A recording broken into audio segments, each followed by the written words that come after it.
DZRL Bata, DZBS Baguio, DZKI Iriga, DYKB Bacolod, DYKC Cebu, DXKS Surigao, DXKD Dipolo, DXKO Cagayan de Oro, DXKT Davao, DXKP Pagadian, DXXX Zamboanga, DXDX General Santos. Kini ang RPN Dex Kini Radio Ronda 1053 kHz.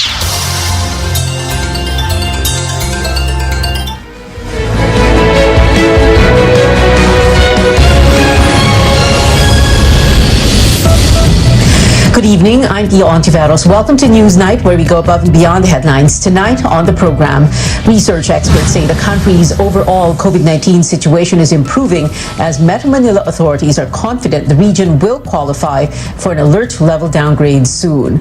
It is a done deal. The Commission on Elections has signed a 536 million peso agreement with a logistics company owned by one of President Duterte's biggest campaign contributors in 2016. And many Filipinos still on a long weekend will tell you how they're celebrating All Saints and All Souls Days this year.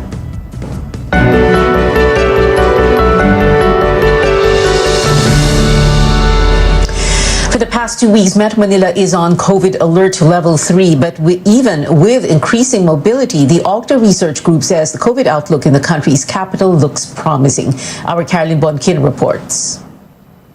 This table shows the reproduction rate of coronavirus in each Metro Manila city and municipality. Every place shows lower than 1, which means viral transmission has slowed down, with a COVID-19 patient only transmitting the virus to less than 1 person. Octa Research Group says it also means Metro Manila cases will continue to decline. Another good indicator, only 5 out of 100 people are testing positive for COVID. That's just a fifth of the positivity rate in September. This is an ideal number dahil bumaba yung positivity rate natin all the way from 25% nung peak ng surge to 5% now. Ibig sabihin, hindi factor yung or hindi malaking factor yung yung kakulangan na sa testing. Average daily cases are also down. For the past week, Metro Manila had an average of 810 new cases a day. Octa projects it will soon drop to pre-Delta surge level back in July. Nasa 600 na tayo. We might see 600 by next week or by, in 1 to 2 weeks. He adds the slight uptick in cases in 9 Metro Manila areas mentioned by the Health Department last week may just be artificial due to backlogs. MMDA Chairman Benher Abalos is confident Metro Manila will qualify for a lower alert level in a week or 2. Conservative lang ang DOH dito. Pero if you are going to look at the numbers, it's really going down. But what is really important here, of course, are 2 factors: vaccination and the discipline of the people. Octa also sees an improving COVID situation across the country. But 8 out of 100 people nationwide still test positive for COVID, which means more testing is still needed in some provinces. Konti na lang nakikita nating probinsya na may na medyo mataas pa yung or tumataas pa yung bilang ng kaso. Mainly nakita natin last week yung sa Occidental Mindoro. Yung Zamboanga City naman, siya yung pinakamataas na bilang ng kaso ngayon outside Metro Manila, pero bumababa na rin yung bilang ng kaso dyan. So overall medyo pababa na rin yung trend ng mga kaso even sa Dumaguete. Local tourist destinations under general community quarantine are starting to recover. In Puerto Galera, Mindoro, resorts and tourist activities are open for up to half of their capacity. Testing is no longer required for fully vaccinated travelers, and the local government offers free testing for partially and unvaccinated tourists. Sa ngayon po ay nag-average po kami ng 1,000 kada araw mula sa 50 kada araw noong mga nakaraang mga buwan kung saan po hindi pa kami fully open for tourism. But local officials assure they are strict in implementing health protocols so they won't have to close their borders again. Caroline Bonkin, CNN Philippines. It's not only Puerto Galera in Mindoro that's offering free COVID-19 swab tests. Tourists traveling to other local destinations can also get free RT-PCR tests beginning today. The Tourism Promotions Board, or TPB, says qualified domestic tourists can take advantage of the offer the Philippine Children's Medical Center in Quezon City. The Tourism Department has set a cap of 350 approved applicants every day. The free testing is only for those whose destination still requires a negative RT-PCR test result for staycation purposes. The TPB says up to 12,000 more qualified tourists could benefit from the free testing until the end of the year. The department also says this is to encourage more people to travel and to boost the recovery of the tourism industry. Thousands of COVID-19 vaccines destroyed in a fire in Pagadian City. Local officials say the fire hit one of the buildings of the Zamboanga del Sur Provincial Government Center in Barangay Dao last night. The building houses provincial health offices and the local Philippine Red Cross. No word yet on the exact number of damaged vaccines, but initial reports say these include AstraZeneca, Moderna, Pfizer, and Sinovac shots, as well as routine vaccines for hepatitis, measles, polio, and other illnesses. Officials investigating the cause of the fire and are assessing the total damage from the incident. The Philippine Red Cross now worries of possible blood supply shortage in the coming weeks, since supplies will still have to be transported to its nearest processing center in Cagayan de Oro City. Good news for motorists. After over 2 months of continuous fuel price hikes, oil firms finally announced a slight rollback for kerosene and diesel. Beginning tomorrow, Caltex, Flying V, Sea Oil, and Petron will cut kerosene prices by 30 centavos a liter, while Caltex, Clean Fuel, Flying V, Petrogas, Phoenix Petroleum, PTT Philippines, Sea Oil, Uni Oil, and Petron will slash diesel prices by 35 centavos per liter. But gasoline will still be in a price hike for the 10th straight week. Most companies have announced gasoline costs will go up by a hefty 1 peso and 15 centavos per liter. Now, if we include the price adjustments set tomorrow, the estimated total net increase for gasoline beginning in January stands at over 20 pesos per liter, more than 18 pesos per liter for diesel, and about 16 pesos per liter of kerosene. Jeepney drivers may soon bid goodbye to plastic barriers, while passengers may be allowed to stand inside buses as public transport capacity increases later this week. Our Rex Amicha brings us up to speed. The increase in public transport's passenger capacity from 50 to 70% is good news for Chris. He will soon remove some of the plastic barriers inside his unit so he can ferry more passengers. Siyempre po, masaya kasi malaking tulong po sa kabuhayan namin na mga driver po. Danilo is also okay with the government's new policy, although he believes it's not the best solution to their most pressing problem today. Dapat po sana, ang magandang gawin po na, hindi na po magdadagdag ng pamasahe. Dapat po, pinakamaganda niyan, bababa na lang ng krudo para naman po madadagdagan nga po yung aming kikitain at iuwi. Transport Group Piston is dismayed. They're appealing for 100% passenger capacity for PUVs. The group says 70% is not enough to help augment the income of drivers who are suffering from the series of oil price hikes. Siyempre masakit po sa amin kasi hindi po yun ang inaasahan namin. Wala po sa yung maliit na dagdag eh. Kung tuloy-tuloy naman po yung pagtaas ng presyo ng petrolyo. But for a commuters group, passenger capacity should stay at 50% instead, as bigger crowds could be a source of COVID-19 infections. They're suggesting that government increase the supply of PUVs by allowing jeeps and provincial buses from routes that have low passenger demand to serve major roads. Malungkot at the same time nakakatakot. Kasi nga, kumbaga sabi nga rin ng mga tao, in theory na lang kasi yung 50% capacity, no? Pag nakita mo sa dami ng haba ng pila, yung mga tao, they don't even care about the social distancing anymore. Nakakatakot pa rin po kasi hindi pa naman tayo clear sa COVID eh. Nandun pa rin po yung risk natin. Hindi naman siguro kasi mag-vaccinated na yung mga tao eh. Okay. Konti na lang yung hindi na vaccinated eh. Pag may lagnat ka at may simptomas ka, huwag ka nang sumakay sa public transport. Pag sumakay ka, huwag kang masyadong magsalita, huwag kang gagamit ng cellphone. Magsuot pa rin ng face mask at face shield doon sa mga public transport. For buses, the LTFRB will now allow standing passengers to ensure physical distancing while increasing the unit's capacity. Para we would still able to maintain a minimum distance, but at the same time not having to exceed the 70% capacity that was already approved. Government will also distribute fuel subsidies soon, but transport regulators cannot tell exactly when. Rex Remitio, CNN Philippines. Coming up on Newsnight, find out what options are available to struggling businesses to comply with the mandatory 13th month pay for workers. And it is a done deal between the COMELEC and a firm tied to Davao-based businessman Dennis Uy for the transport of election paraphernalia next year. Details when we return. Quincentenary Faith Rewind. Ferdinand Magellan died in the hands of Dato Lapu-Lapu in the Battle of Mactan. Spanish navigator Juan Sebastian Elcano took command of the voyage, which finally reached the Spice Islands. To date, the expedition is also known as Magellan-Elcano Expedition. KBP marks 500 years of Christianity and this station. DXKD Ronda Balita. Mga balitang may kamatuuran, way gidapigan o hilisgutanan sa katawhan. DXKD Ronda Balita. Mga labas nga mga balita gikan sa sinaligang mga tinugdagan. Balitang hinimo sa lawak balitaanan.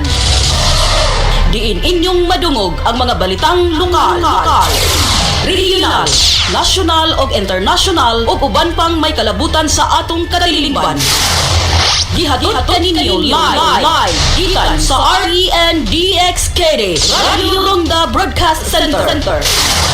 DXKD Ronda Balita. Inyong madungog matag adlang Lunes hangtod Biyernes alas 12 hangtod sa alas 2 sa kahaponon ug makita usab sa RPN DXKD Dipolog Facebook page, YouTube ug sa Twitter. DXKD Ronda Balita.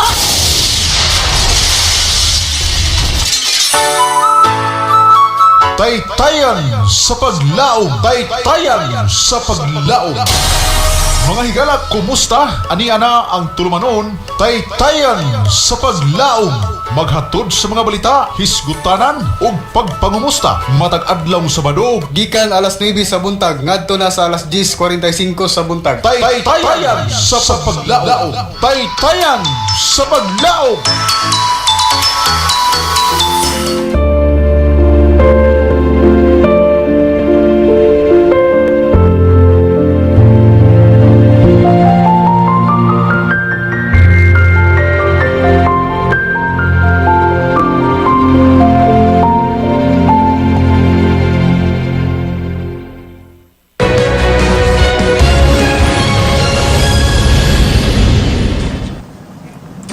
Welcome back to Newsnight, where we go above and beyond the headlines. The Labor Department is standing firm on what the law requires, no deferment or exemptions on the 13th month pay for workers. Some businesses weighed down by the health crisis face challenges in carrying out the mandate.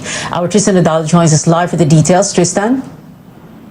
Labor Secretary Silvestre Bello reminds employers and business owners that applications for possible deferment or delay or exemption from paying the 13th month benefit of their workers will not be considered. The Labor Department has recently issued guidelines on how the 13th month pay benefit should be implemented and reminded them that under the law, all rank and file employees should receive the yearly benefit. Under the law, the extra month pay should not be less than 1/12 of the annual salary. Then it says employees should report to the agency if employers will refuse to comply with the requirement. Yung 13-month pay is a statutory obligation. Walang exemption. Oo, kailangan bayaran mo yan on or before December 24. Maaring i-garnish namin yung pera nila o property nila and then sell them for us to be able to pay the 13-month pay. Pero palagay ko naman, hindi na aabot sa kanyang punto. Meantime, Presidential Advisor for Entrepreneurship Joey Concepcion laments that some businesses are still struggling to meet operational costs and amid strict lockdowns. He adds business owners are also getting anxious over the possibility that they will be unable to pay the benefit. Some workers are still hopeful to receive the extra pay that will help tide them over in these difficult times. Kung walang cash flow, paano nila babayaran ng mga utang nila? During closure, walang trabaho, then well, they will not need to pay these employees. Kasi parang nakasanayan na kasi natin na makakuha ng 13-month pay, di ba? So parang kulang yung yung magiging Pasko mo, gano'n. Sa po, iipunin ko po sa savings. Tsaka pang konting handa din. The Labor Department and business groups are also hoping that Metro Manila's alert level will be downgraded to 2 this November in order to help more businesses and workers. Back to you, Pia. Well, Tristan, just as Joey Concepcion was saying, what are the options for small businesses, the MSMEs, that cannot pay the 13th month pay for their workers? The Labor Department offers 2 options. First, employers can avail or apply for small business loans that will be rolled out by the government, and employers can also hold a dialogue with their workers wherein they can discuss or have a mutual agreement that the 13th month pay will be paid or will be given in installment basis. So these are some of the options that employers can explore. Back to you, Tia. Tristan Odalo there reporting.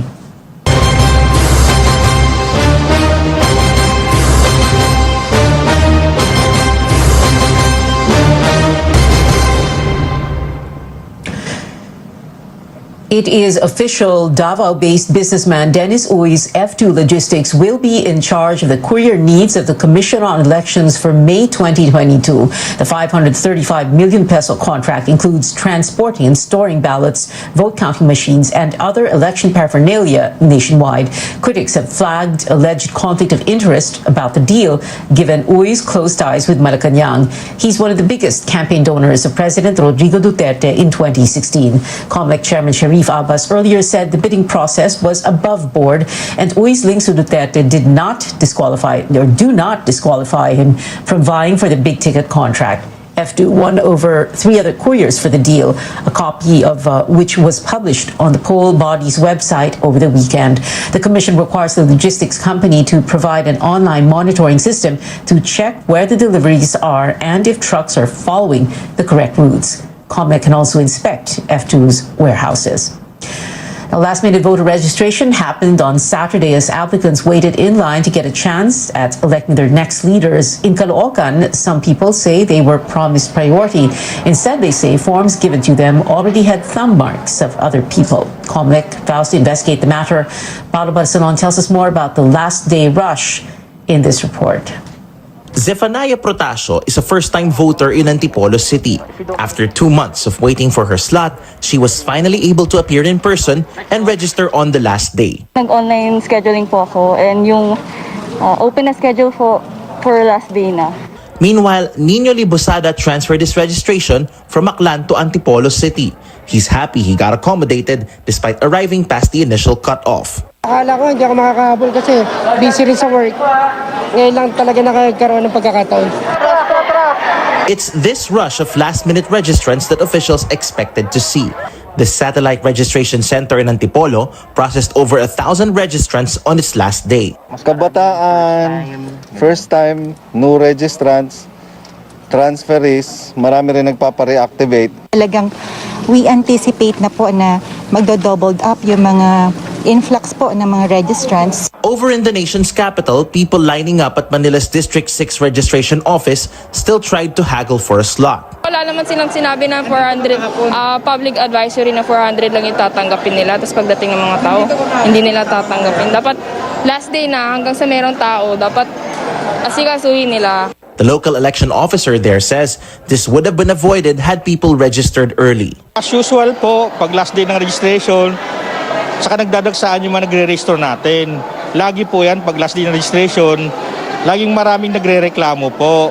The Commission on Elections earlier said there would no longer be an extension of voter registration. For those who lined up to register to vote though, the hope for a better government starts here. Yung iba kasi yung presidente, yung pinangako nila, hindi naman natutupad.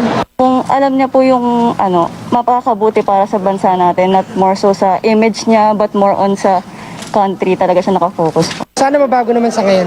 Ilang naman hinihiling ko sana, sir. Para hindi rin masayang yung boto natin. Paulo Barcelon, CNN Philippines. In the region's government officials commending ground troops in Mindanao following the killing of two key militant leaders over the weekend. The communist leader George Madlos, also known as Caoris, was killed last Saturday after clashing with army units in Bukidnon. Caoris was described by the armed forces as the top most wanted NPA commander in the country. He was facing multiple criminal cases with a nearly 8 million peso bounty on his head.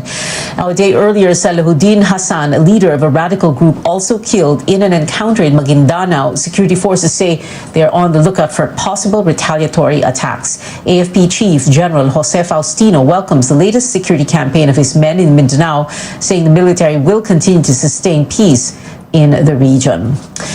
Now, police also bent on identifying the suspect behind the killing of community journalist Orlando Dinoy in Davao del Sur. A special investigation task force has been formed to look into the incident. Dinoy, a reporter of Newsline Philippines and a block time anchor of Energy FM in Digos City, was shot by a still unidentified assailant last Saturday. He is the 22nd journalist killed under the Duterte administration. The National Union of Journalists, which denounced the incident, says not a single suspect has been found guilty in all 22 killings. Now, in news overseas, in Japan, authorities arrest a 24-year-old man on suspicion of attempted murder after a knife attack on a train in Tokyo that left 17 people injured. An elderly passenger is in critical condition after he was stabbed in the chest. The suspect wore a costume appearing to depict the villain Joker from the Batman franchise. He also set fire inside the train. Police say the suspect wanted to, quote, kill people and be given a death penalty. The world's 20 biggest economies have committed to help solve the global climate crisis. During the Group of 20 summit, leaders agreed to stop coal financing by year-end and aim to contain global warming to 1.5 degrees Celsius above pre-industrial levels. However, they failed to decide on an end date to the use of coal. In a statement, the leaders also pledged to ramp up actions to achieve net zero emissions by mid-century. Net zero is the balance between the amount of greenhouse gas produced and the amount removed from the atmosphere. Advocates now look to the United Nations Climate Change Conference, or COP26, happening in Glasgow in Scotland. The difficult negotiations for concrete actions will take place in that summit for the next 2 weeks. The latest UN report shows the Earth is warming faster than scientists previously thought, and the window is closing to avoid catastrophic outcomes. The British Prime Minister is expected to urge other world leaders to come up with concrete steps to address the crisis. Now, over in Australia, scenes of joy as the country reopens international borders after nearly 20 months of tough restrictions. New South Wales and Victoria, home to the largest cities of Sydney and Melbourne, relaxed measures for citizens and permanent residents, as over 80% of the adult population in both areas now fully vaccinated. More border limits will be removed once other parts of the country also meet their vaccination targets. Still ahead on Newsnight, the Oxford Dictionary takes inspiration from vaccines as it reveals its word of the year. And we show you the fun and quirky ways Filipinos marked Halloween. Stay tuned to CNN Philippines. Quincentenary Faith Rewind. The image of Santo Niño may have come from Michelin, Flanders, now part of Belgium. There are surviving images that resemble the one in Cebu from 16th century Flanders. King Charles I of Spain grew in Flanders and must have obtained and given images of the Santo Niño for the expedition. KBP marks 500 years of Christianity and this station. Paturagas! Watod kaninyo sa mga lapas ng mga balita. Paturagas! Mga balitang gikan sa lokal, regional ug nasyonal nga mga tinubdan. Paturagas! Bisgot sa bisan unsang hinisgutanan nga may kalabigitan sa katawhan. Paturagas! Inyong mabati din hilamang sa RPN Dex Kini Dipolo 1053 sa dial sa inyong mga radyo. Ang tulmanong Paturagas, inyong mabati matag alas 8 ngadto na sa alas 9 sa buntag, Lunes hangtod Biyernes. Fans of his popular silent comics and illustrations can add this iconic hand to their collection. For the scan, I made a pattern where it was Filipinos just sharing a beer with each other and drinking and celebrating being Pinoy. The limited edition San Miguel Pale Pilsen Iconic Can is available in select supermarkets and convenience stores, as well as SMB delivers until December 2021. The perfect beer regalo for this holiday season, the Iconic Can showcases how San Miguel Pale Pilsen continues to connect and bring people together across time and distance. Dahil with San Miguel Pale Pilsen, kahit kailan, walang iwanan. I'm Sam Sidwani, CNN Philippines.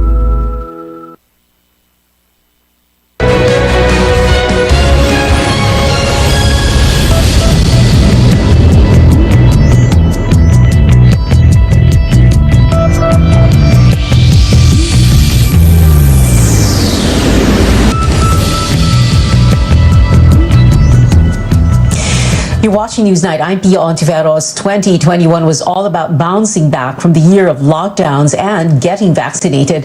With more people taking the shots, what else could there be for us to talk about the year that is about to end? Now, that's what the Oxford English Dictionary wants to remind us, naming vax as the word of the year. The term, which refers to the shot itself or inoculating someone, has seen a spike in usage this 2021. The use of vaxi or a vaccination photo, anti-vax and anti-vaxxers, double vaxxed and unvaxxed have also been on the rise. Oxford says vax had the most striking impact, and while it was an obvious pick, we hope people will also make the choice to get vaccinated. In 2020, lockdown was named Word of the Year. Now, a year, of course, will not be complete without Halloween, with or without a pandemic. As Chrissy Di Matulak shows us, Filipinos are making the most out of their Undas weekend while celebrating safely. Here's that report. No virus can stop people from showing off their best costumes this Halloween. Social gatherings are still not allowed, so many took their parties online. Just like Kay Imson Pangilinan and her daughter Aliyah, who made the most out of the new normal in attending parties. According to Kay, Aliyah joined her class's online Halloween party and was supposed to dress up like a princess. But they opted for a costume that is quite popular with binge watchers today. She was supposed to wear the Princess Jasmine costume. Pero yung tita niya kasi and yung tito niya, they bought her as a dress similar to what the doll was wearing dun sa Squid Game. Hindi na lang namin sinabi sa kanya kung ano yung suot niya kasi baka matakot. Kay is not alone in dressing up her kid as the famous doll from the hit show Squid Game. This Halloween, people are showing off their best portrayals of not just ghosts and monsters, but TV characters as well. Meantime, in Talisay City, Cebu, bikers and joggers went up Manipis Road in different costumes. According to the event's organizer, there was no trick-or-treat involved or any kinds of interactions among the attendees. Everyone had fun while observing social distancing and only took off their masks during photo opportunities. These traffic enforcers in Kawit, Cavite also had fun in donning different costumes while flagging traffic violators. In the Philippines, Halloween is one of the most anticipated holidays, but it goes beyond a day of fun and scares. It also entails visiting the graves of loved ones during All Souls Day and commemorating holy ones during All Saints Day. Like in Dagupan City, some children chose to dress up as saints during the festivities. No matter the circumstance, leave it to Filipinos to make the best out of the occasion. According to people we spoke to, we may be celebrating more holidays apart, but we are together in spirit. Chrissy Di Matulak, CNN Philippines. It is 54 days before Christmas, and that is it for tonight. Join me again on news.ph at 7 p.m. I'm Pia Ontiveros for Newsnight, where we go above and beyond the headlines.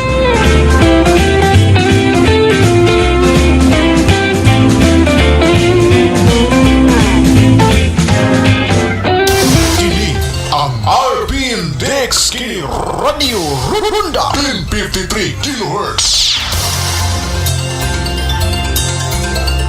Honorable Angel Halusos Carrion, Batanon, Buutan ug Malagaron, City Councilor of the Pitan City, Chairman, Committee on Tourism, Committee on Labor, Committee on Child Welfare and Development. Honorable Angel Halusos Carrion, Batanon, Buutan ug Malagaron, City Councilor of the Pitan City.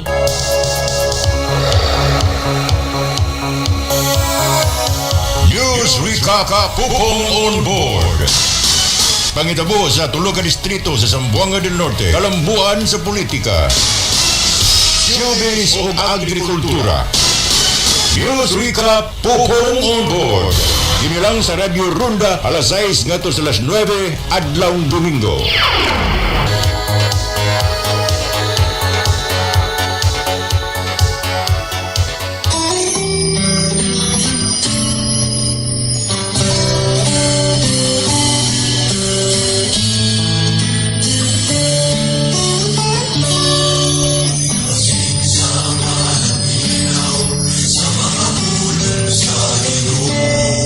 Nganong mukumpisal man ang mga Katoliko sa pare? Aduna ba'y kapuslanan ang atong pagampo o pagdebosyon sa mga santos? Unsay kahulugan sa krus o pagpanguros diha sa pagtuong Katoliko? Unsa ang papel ni Santa Maria diha sa plano sa kaluwasan?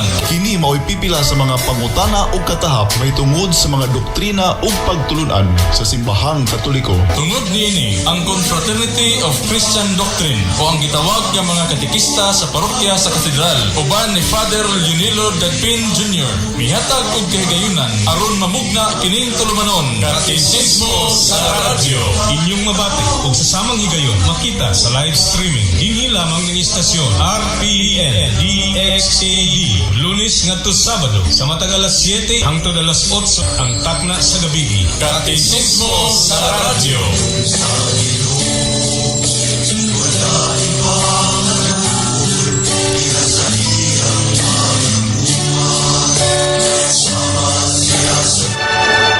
RPN Radio Philippines Network DXKD Dipolo Radio Ronda Member kapisanan ng mga broadcaster ng Pilipinas.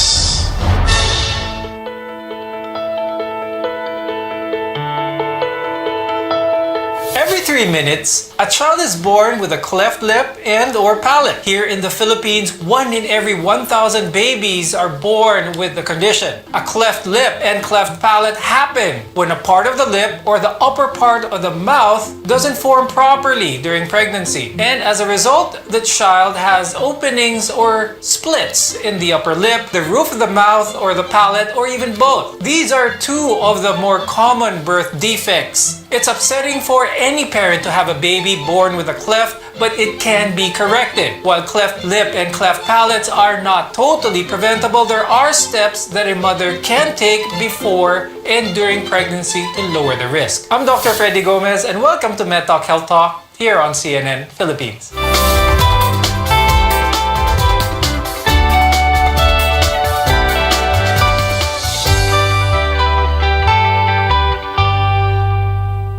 Even during pregnancy, doctors are able to diagnose if your unborn child has a cleft lip and or a cleft palate, which are also known as orofacial clefts. Joining us is Dr. Bricio Alcantara. He's a plastic, reconstructive, and aesthetic surgeon from the Mabuhay Deseret Foundation. Also with us is Ms. Veronica Yu. She's a speech-language pathologist from the Philippine Association of Speech Pathologists and Smile Train Philippines. First though, we want to talk about the difference between a cleft lip and a cleft palate. Dr. BG, let's start first with what exactly are these clefts? How are these formed? During fetal development, which is the embryogenesis, it usually, organogenesis starts on the 4th week, okay, during the first trimester. So anything that would happen during the first trimester, whether it be secondary to your diet or any infectious or anything that would hamper the development, you can easily form any type of deformities in any organ system. The lips should form, the lips should form between the 4th to 6th weeks. of pregnancy, while the palate will form on the 6th to the 8th week of pregnancy. So anything that would happen between that time, before the 4th week or within the 4th week, there might be a deformity that the upper lip might not fuse or form together to be a normal lip, or the palate may not fuse or form together to be a normal palate. So kapag ang isang bata ay may cleft palate, there could be a connection between that of the roof of the mouth and the nose.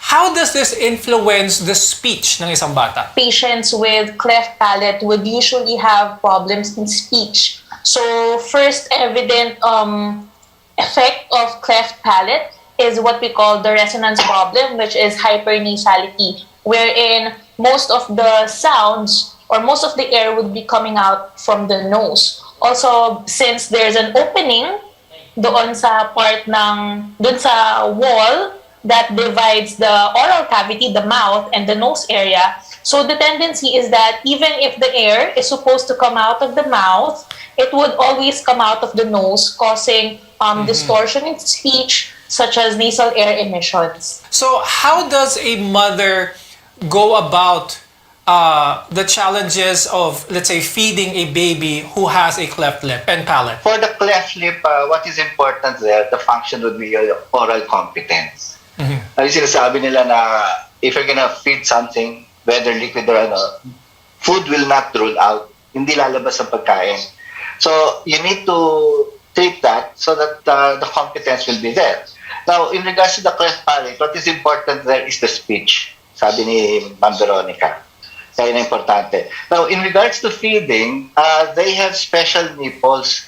Kasi sometimes the baby, if the cleft lip is not severe, okay, even if he has a cleft palate, they can feed through the breast na naman eh. Speaking and hearing problems can also be a problem. So hearing problems and chronic ear infections are common for those with cleft palates especially.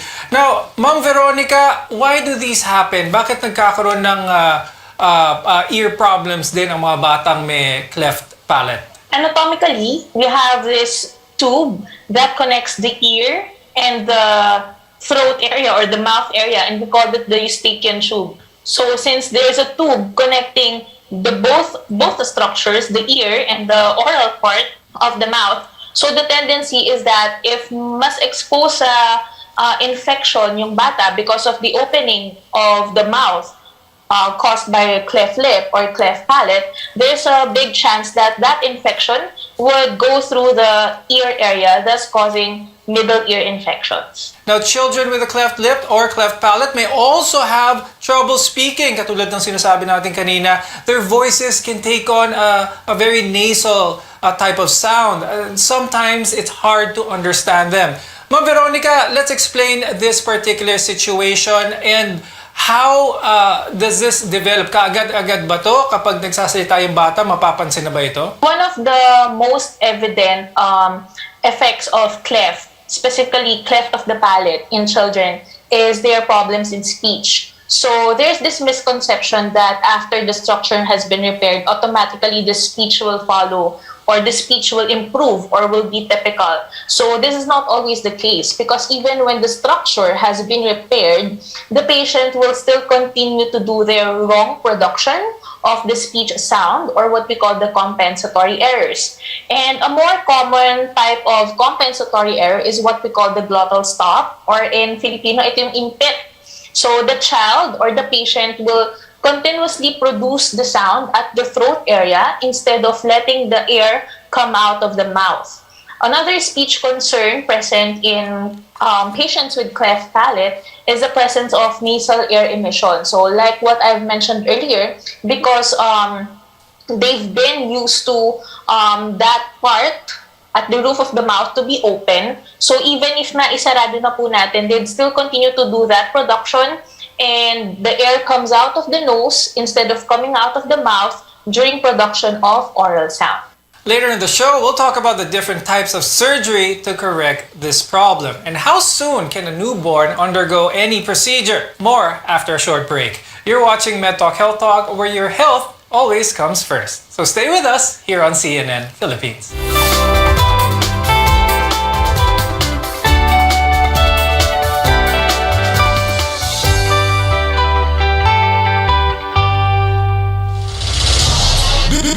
DXKD 1053 kHz. Sa panahon ng pandemyang ito, mahalagang manatili tayong physically at mentally healthy. Kung ikaw ay may karamdaman ng takot, pagkabahala at pangamba, kausapin natin ang ating mga mahal sa buhay at ituon natin ang ating atensyon sa mga bagay na makatutulong sa ating kalusugan. Maaari ring sumangguni sa 1553-0917-899 usap 8727 o 027989 usap 8727. Mental health ay pangalagaan. Tara, usap tayo, kaibigan. Kalandraka tulumanon nga kulbahinam sa mga suking tigpaminaw, mga tigmo nga nagtangag sa pinyong makalingaw. Kalandrakas musabwag-usab sa mga impormasyon nga may kalamdigitan sa kalambuan o kayuhan sa katawhan. Kalandrakas mualagad kaninyo. Kalandrakas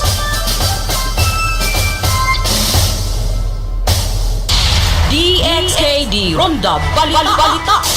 Mga balitang may kamatuuran, way gidapigan o hilisgutanan sa katawhan. DXKD Ronda Balita. Mga labas nga mga balita gikan sa sinaligang mga tinugdagan. Balitang hinimo sa lawak balitaanan. Diin inyong madungog ang mga balitang lokal, regional, national o international o uban pang may kalabutan sa atong kadiliman. Gihatod kaninyo live gikan sa RPN DXKD Radio Ronda Broadcast Center. DXKD Ronda Balita.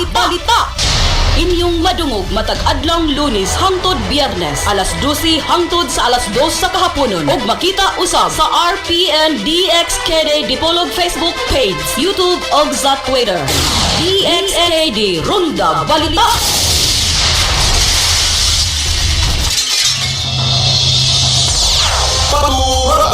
Paturagas. Watod kaninyo sa mga labas ng mga balita. Paturagas. Mga balitang gikan sa lokal, regional ug nasyonal nga mga tinubdan. Paturagas. Biskot sa bisan unsang hilisgutanan nga may kalabigitan sa katawhan. Paturagas. Inyong mabati din hilamang sa RPN DXKD Dipolo 1053 sa dial sa inyong mga radyo. Ang tulumanong Paturagas inyong mabati matag alas 8 ngadto na sa alas 9 sa buntag, Lunes hangtod Biyernes. DXKD 1053 kHz.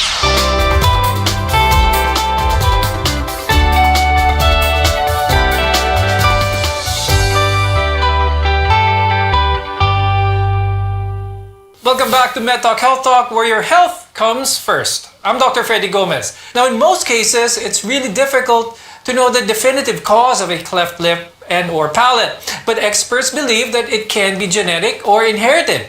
Environmental problems can also contribute to this problem as well. Here in the Philippines, 1 in 1,000 babies are born with a cleft lip or palate. For the most part, cleft lips happen unilaterally or to one side, but it can also happen to two sides of the mouth.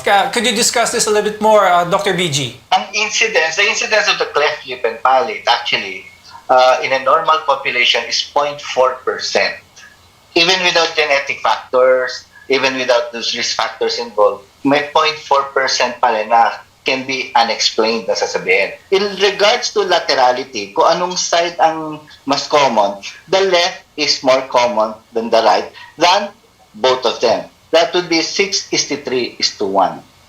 Okay. So, yun ang incidence ng sa cleft lip and palate. Dr. BG, pag-usapan naman natin kung how soon can a child with a cleft lip undergo surgery? Because syempre, pag nakita ng parent ito, pagpanganak, ang unang gusto nila mangyari is i-correct kagad. But what is the correct time? What is the proper time for this to be treated? They will tell me if we can operate them at them immediately. Sabi ko, yes, we can in the newborn.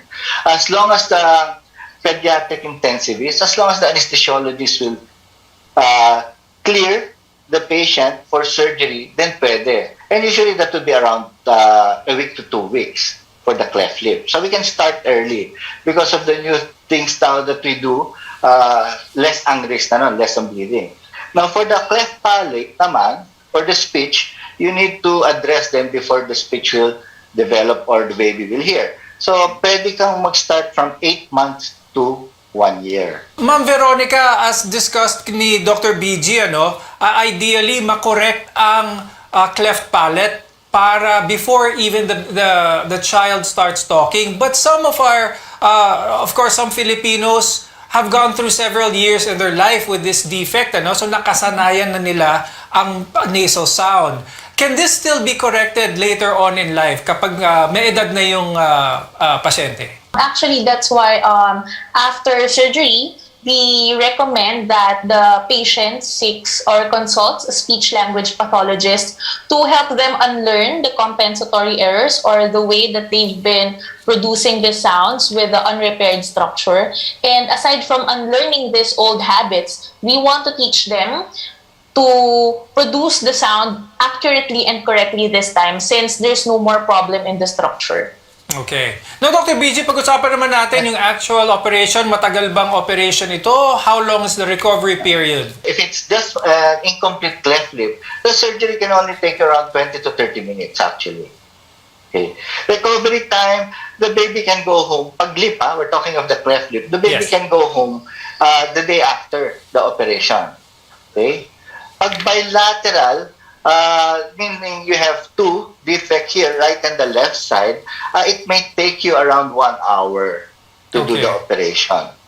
Then, we usually let them stay in overnight, and if they do not have any problems, like usually nakaka-fever yan afterwards, then we let them stay for a day or two. Some parents might think na after nyo makorek, tapos na yung mga operations nila. Is it possible to have another operation probably later on down the road? Normally, yung sa scars that would form afterwards, we tell the parents na pwedeng ulitin yung pagagandahin mo yung scar. So that's revision surgeries. Tapos pagka medyo severe, like a complete unilateral cleft lip, may cleft nose involved yan. Makikita mo yung nose nila deformed din. Tawag namin doon cleft nose. So we tell them we will address the cleft nose when he becomes or she becomes older. So may mga sinasabi namin, it's not a single stage of operation. Pwedeng dalawa, tatlo, or apat. Depende sa makikita rin afterwards. Now, there are a number of organizations here in our country that provide free surgeries to repair a cleft lip and or palate. And among them are the Mabuhay Deseret Foundation. This group works with the community and local Filipino doctors to facilitate life-changing surgeries, from cleft lips and palates to clubfoot to various eye surgeries as well. You may visit their website at mabuhaydesseretfoundation.org. Or you may also call them on their landline at 912-1681. Mabuhay Deseret Foundation has offices in Manila, Cebu, and Davao. Another group is the Smile Train Foundation, which is the world's largest cleft charity. This group also works hand-in-hand with Mabuhay Deseret Foundation. Visit their website at smiletrain.ph or call them at 0917-528-7246. When we return, what can you do to help prevent cleft lip and cleft palate in your baby? You're watching MedTalk Health Talk on CNN Philippines. We'll be back after a short break.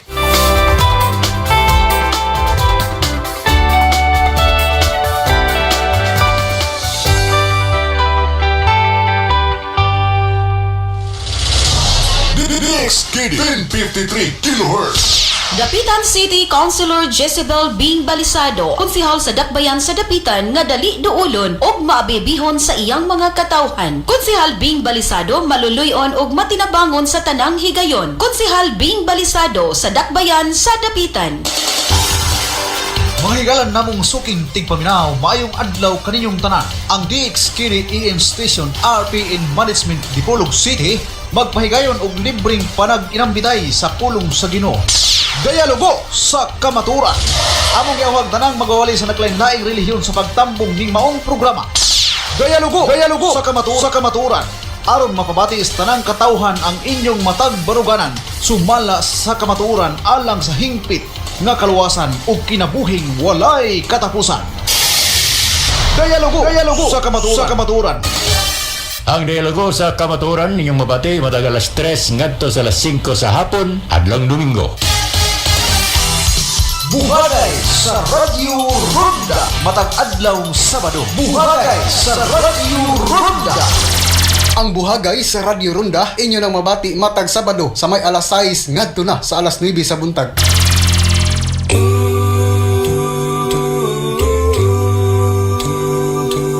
Ang Tingog sa Islam. Usa ka programa sa radyo RPN DXKD Dipolo 1053 kHz sa iimban nga atong mapaminaw sa dakbayan sa Dipolog ug dapitan sa Zamboanga del Norte ug pipila ka lugar gawas sa atong probinsya. Ang Tingog sa Islam. Nagahatag kaninyo og saktong mensahe sa Islam ug pagtinaw sa mga sayop nga pananaw. Ang Tingog sa Islam. Kauban ang inyong mga igsuon Ustad Rashid Nantisa ug Abdurrahman Dingo. Ang Tingog sa Islam. Inyong mabati matag Lunes hangtod Biyernes alas 10 ngadto sa alas 11 sa kautuhon. Ang Tingog sa Islam. Pagpansinin ang kuro-kuro, hayaan na ako'y magsalaysay ng totoo. Marapat mong malaman ang tunay na mensahe't aral ng Islam. DXKD 1053 kHz.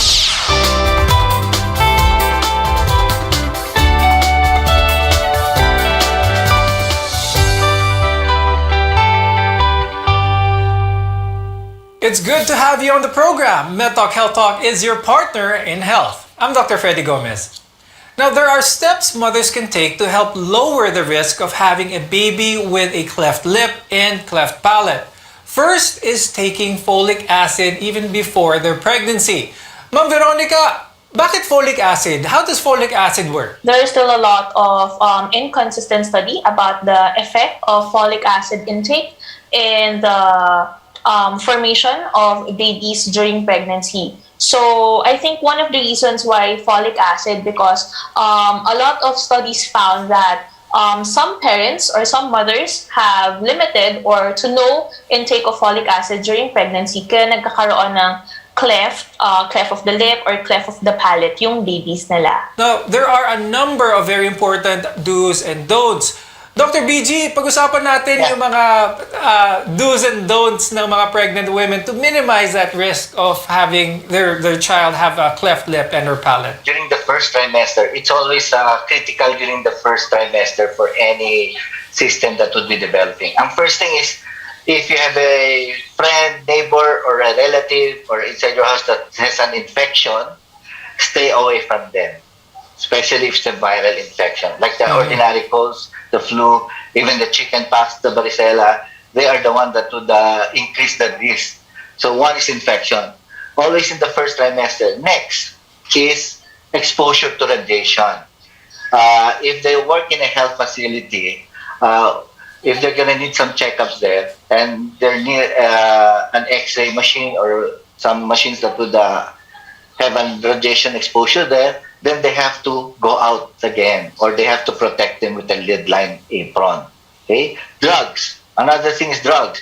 Do not take unnecessary drugs. Okay? Even tranquilizers. The tranquilizers, the steroids, okay? They're anticonvulsants. They may also increase the risk of the mother having a cleft lip palate baby. Is it possible to still have a hardly noticeable na nagkaroon ng cleft lip or palate ang pasyente? Kasi a younger individual, the scar formation there is very negligible. So, we tell them it's a good scar. So, hardly seen. Tapos, as you grow older, yung scars lumalaki, lumalapad minsan, or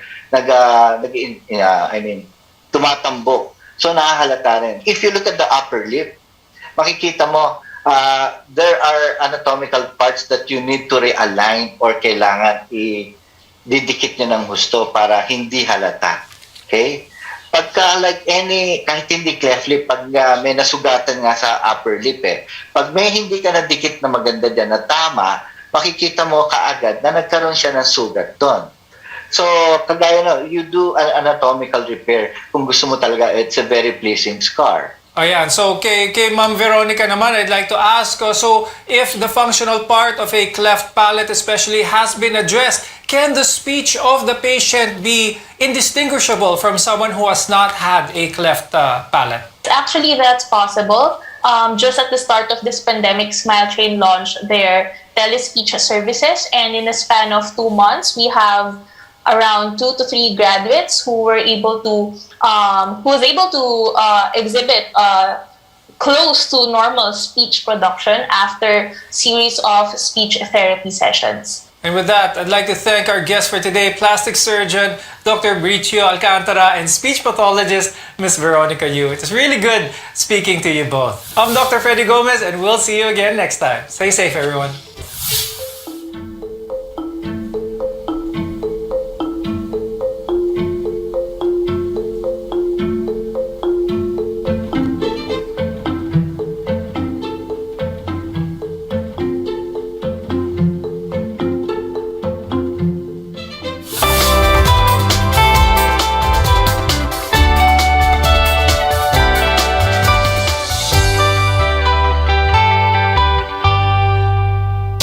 Kini ang RPN Dex kini Radio Runda.